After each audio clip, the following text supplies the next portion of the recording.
धारा 66 जब समन किए गए व्यक्ति को नहीं खोजा जा सकता, यह धारा उस स्थिति में समन तामील करने की वैकल्पिक प्रक्रिया बताती है जब समन किए गए व्यक्ति को व्यक्तिगत रूप से नहीं ढूंढा जा सकता है।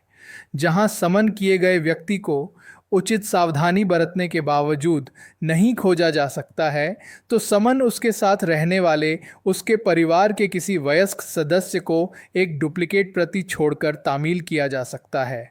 और जिस व्यक्ति के पास समन इस प्रकार छोड़ा जाता है, वह यदि तामील करने वाले अधिकारी द्वारा ऐसा आवश्यक हो तो दूसरी डुप्लीकेट प्रति के पीछे इसकी प्राप्ति पर हस्ताक्षर करेगा। सरल शब्दों में, अगर किसी व्यक्ति को समन भेजा गया है लेकिन पूरी कोशिश उचित सावधानी करने के बाद भी उसे ढूंढा नहीं जा सकता है ताकि समन सीधे उसे दिया जा सके, तो ऐसे में समन को उस व्यक्ति के परिवार के किसी वयस्क सदस्य को दिया जा सकता है जो उसी के साथ रहता हो। समन की 2 प्रतियों में से एक उसे छोड़ दी जाएगी। और यदि समन तामील करने वाला अधिकारी कहे तो जिस परिवार के सदस्य को समन दिया गया है उसे समन की दूसरी प्रति के पीछे अपने दस्तखत करने होंगे, यह पुष्टि करने के लिए कि उसने समन प्राप्त कर लिया है। स्पष्टीकरण एक्सप्लेनेशन। इस धारा के अर्थ में एक नौकर परिवार का सदस्य नहीं है। सरल शब्दों में, इस धारा के अनुसार एक नौकर सर्वेंट को परिवार का सदस्य नहीं माना जाएगा, इसलिए नौकर को समन देने से तामील वैध नहीं मानी जाएगी। समन केवल परिवार के वयस्क सदस्य को ही दिया जा सकता है। संक्षेप में, धारा 66 एक वैकल्पिक विधि प्रदान करती है जब व्यक्तिगत समन तामील संभव न हो। यह सुनिश्चित करती है कि समन की जानकारी अभी भी व्यक्ति तक पहुंचे, भले ही सीधे तौर पर न सही। इसमें स्पष्ट किया गया है कि समन केवल उसी व्यक्ति के साथ रहने वाले परिवार के वयस्क सदस्य को ही दिया जाना चाहिए और नौकरों को परिवार का सदस्य नहीं माना जाएगा। धारा 67 जब पहले बताए अनुसार तामील नहीं की जा सकती, तब प्रक्रिया। यह धारा उस स्थिति में समन तामील करने की वैकल्पिक विधि बताती है जब धारा 64, 65 या 66 में वर्णित तरीकों से समन की तामील नहीं हो पाती है।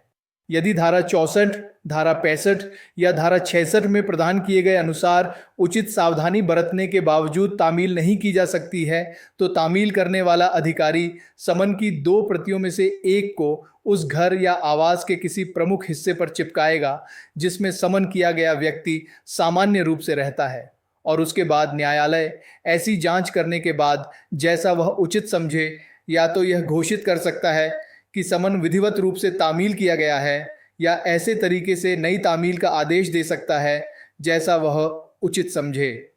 सरल शब्दों में, अगर पुलिस या अन्य तामील करने वाला अधिकारी पूरी कोशिश उचित सावधानी करने के बाद भी समन को धारा 64 व्यक्तिगत या इलेक्ट्रॉनिक, धारा 65 कंपनियों फर्मों पर या धारा 66 परिवार के वयस्क सदस्य को के अनुसार तामील नहीं कर पाता है, तो वो समन तामील करने वाला अधिकारी समन की 2 प्रतियों में से एक को उस घर या जगह के किसी ऐसी प्रमुख जगह पर चिपकाएगा जहां समन किया गया व्यक्ति आमतौर पर रहता है, ताकि वह आसानी से दिखाई दे।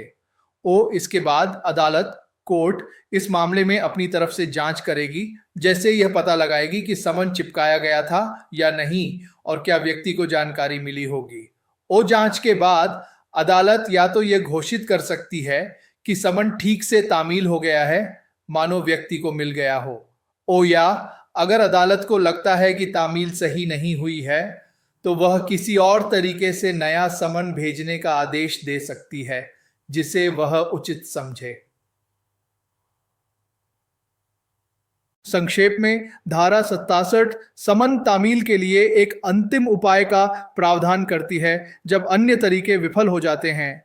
यह तामील करने वाले अधिकारी को समन को व्यक्ति के निवास स्थान पर प्रमुखता से चिपकाने की अनुमति देती है और न्यायालय को यह तय करने का अधिकार देती है कि ऐसी तामील को वैध माना जाए या नई तामील का आदेश दिया जाए। यह सुनिश्चित करता है कि कानूनी कार्यवाही बाधाओं के कारण न रुके और व्यक्तियों को न्यायालय की कार्यवाही की जानकारी मिल सके। धारा 68 सरकारी कर्मचारी पर तामील। यह धारा विशेष रूप से बताती है कि जब किसी सरकारी कर्मचारी को समन भेजा जाता है तो उसे कैसे तामील किया जाएगा। एक, जहां समन किया गया व्यक्ति सरकार की सक्रिय सेवा में है तो समन जारी करने वाला न्यायालय इसे सामान्यतः दो प्रतियों में उस कार्यालय के प्रमुख हेड ऑफ द ऑफिस को भेजेगा जिसमें ऐसा व्यक्ति कार्यरत है, और ऐसा प्रमुख तत्पश्चात समन को धारा 64 में प्रदान किए गए तरीके से तामील करवाएगा और इसे अपने हस्ताक्षर के तहत उस धारा द्वारा आवश्यक पृष्ठांकन एंडोर्समेंट के साथ न्यायालय को वापस करेगा। सरल शब्दों में, अगर जिस व्यक्ति को समन भेजा गया है वह सरकार की सक्रिय सेवा में है, सरकारी कर्मचारी है, तो अदालत जो समन भेज रही है आमतौर पर समन की दो प्रतियां उस सरकारी दफ्तर के प्रमुख को भेजेगी जहां वह कर्मचारी काम करता है। ओ दफ्तर का प्रमुख फिर धारा 64 में बताए गए तरीके से समन को तामील करवाएगा, यानी समन को सीधे उस कर्मचारी को देगा। ओ समन तामील करवाने के बाद दफ्तर का प्रमुख अपने हस्ताक्षर के साथ समन को वापस अदालत को भेज देगा और उस पर धारा 64 के अनुसार आवश्यक पृष्ठांकन लिखित पुष्टि भी करेगा कि समन तामील हो गया है। 2, ऐसा हस्ताक्षर विधिवत तामील का साक्ष्य होगा। सरल शब्दों में, दफ्तर के प्रमुख के हस्ताक्षर इस बात का सबूत माने जाएंगे कि समन ठीक से तामील कर दिया गया है।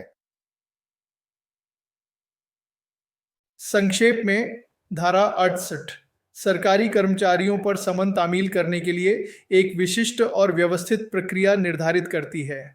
यह अदालतों को समन सीधे संबंधित कार्यालय प्रमुख को भेजने की अनुमति देती है, जो फिर इसे कर्मचारी पर तामील करने और इसकी पुष्टि करने के लिए जिम्मेदार होता है।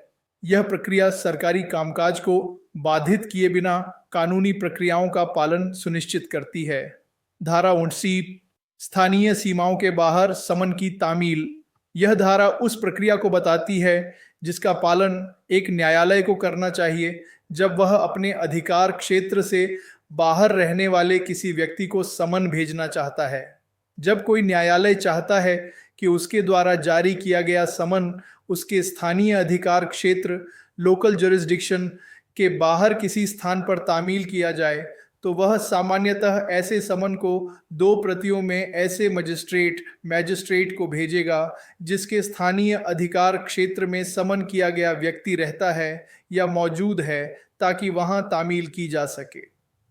सरल शब्दों में, अगर एक अदालत कोर्ट ने कोई समन जारी किया है लेकिन जिस व्यक्ति को समन भेजा जाना है वह उस अदालत के अपने क्षेत्र स्थानीय अधिकार क्षेत्र के बाहर किसी दूसरी जगह रहता है या मौजूद है, तो अदालत ऐसे समन की दो प्रतियां उस मजिस्ट्रेट को भेजेगी जिसके अधिकार क्षेत्र में वह व्यक्ति रहता है या मौजूद है। यह मजिस्ट्रेट फिर अपने अधिकार क्षेत्र में उस समन को तामील करवाएगा। संक्षेप में, धारा 59 यह सुनिश्चित करती है कि अदालती कार्यवाही केवल स्थानीय सीमाओं तक सीमित न रहे। यह अदालतों को अपने अधिकार क्षेत्र से बाहर के व्यक्तियों को भी समन भेजने का एक कानूनी तरीका प्रदान करती है, जिसके तहत समन को उस क्षेत्र के मजिस्ट्रेट के माध्यम से तामील किया जाता है जहां व्यक्ति निवास करता है या पाया जाता है, जिससे अंतर क्षेत्रीय मामलों में न्याय प्रशासन सुगम हो सके। धारा 70 ऐसे मामलों में तामील का प्रमाण और जब तामील करने वाला अधिकारी उपस्थित न हो। यह धारा उन स्थितियों से संबंधित है जहां न्यायालय के अधिकार क्षेत्र के बाहर समन तामील किया जाता है या जहां समन तामील करने वाला अधिकारी सुनवाई के दौरान अदालत में उपस्थित नहीं होता है, और यह बताती है कि ऐसे मामलों में तामील का प्रमाण कैसे प्रस्तुत किया जाएगा। यह इलेक्ट्रॉनिक समन के प्रमाण के बारे में भी नया प्रावधान जोड़ती है।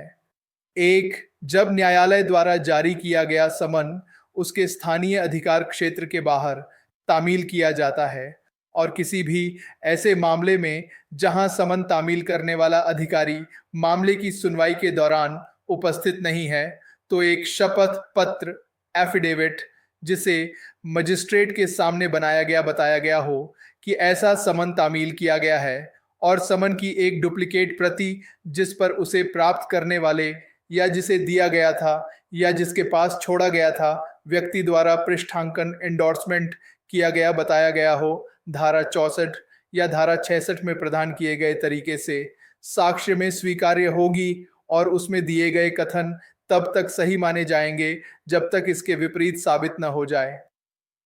सरल शब्दों में, वो पहला मामला जब अदालत का समन उसके अपने इलाके, स्थानीय अधिकार क्षेत्र से बाहर तामील किया गया हो। वो दूसरा मामला जब समन तामील करने वाला पुलिस अधिकारी या अन्य व्यक्ति मामले की सुनवाई के दौरान अदालत में मौजूद न हो। ओ इन दोनों स्थितियों में समन की तामील का सबूत कैसे दिया जाएगा? एक शपथ पत्र एफिडेविट पेश किया जाएगा।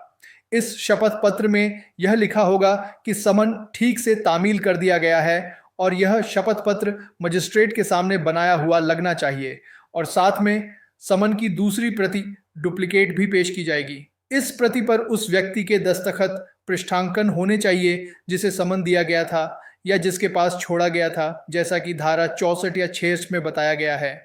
ये दोनों दस्तावेज, शपथ पत्र और पृष्ठांकित डुप्लीकेट समन सबूत के तौर पर अदालत में स्वीकार्य होंगे। और जब तक कोई इसके विपरीत साबित नहीं कर देता तब तक शपथ पत्र में कही गई बातें सही मानी जाएंगी। 2. इस धारा में उल्लिखित शपथ पत्र को समन की डुप्लीकेट प्रति के साथ संलग्न किया जा सकता है और न्यायालय को वापस किया जा सकता है। सरल शब्दों में, यह जो शपथ पत्र है इसे समन की दूसरी कॉपी के साथ जोड़ा जा सकता है और फिर अदालत को वापस भेजा जा सकता है। 3. धारा 64 से 51 तक दोनों शामिल के तहत इलेक्ट्रॉनिक संचार के माध्यम से तामील किए गए सभी समन विधिवत रूप से तामील किए गए माने जाएंगे और ऐसे समन की एक प्रति को सत्यापित अटेस्टेड किया जाएगा और समन की तामील के प्रमाण के रूप में रखा जाएगा। सरल शब्दों में, धारा 64 से 71 तक के नियमों के तहत इलेक्ट्रॉनिक माध्यम जैसे ईमेल से भेजे गए सभी समन को कानूनी रूप से ठीक से तामील किया गया माना जाएगा। और ऐसे इलेक्ट्रॉनिक समन की एक कॉपी को सत्यापित अटेस्ट किया जाएगा और उसे समन तामील होने के सबूत के तौर पर रिकॉर्ड में रखा जाएगा।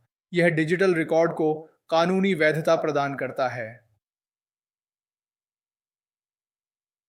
संक्षेप में, धारा 70 उन स्थितियों में समन की तामील का कानूनी प्रमाण प्रदान करती है जहां तामील सीधी नहीं होती या तामील करने वाला अधिकारी मौजूद नहीं होता। यह शपथ पत्र और पृष्ठांकित डुप्लीकेट समन को वैध साक्ष्य के रूप में स्वीकार करती है और सबसे महत्वपूर्ण बात यह है कि यह इलेक्ट्रॉनिक माध्यम से तामील किए गए समन को भी विधिवत तामील माना जाता है और उसके इलेक्ट्रॉनिक रिकॉर्ड को कानूनी प्रमाण के रूप में स्वीकार करती है। यह न्याय प्रणाली में दक्षता और आधुनिकता को बढ़ावा देती है।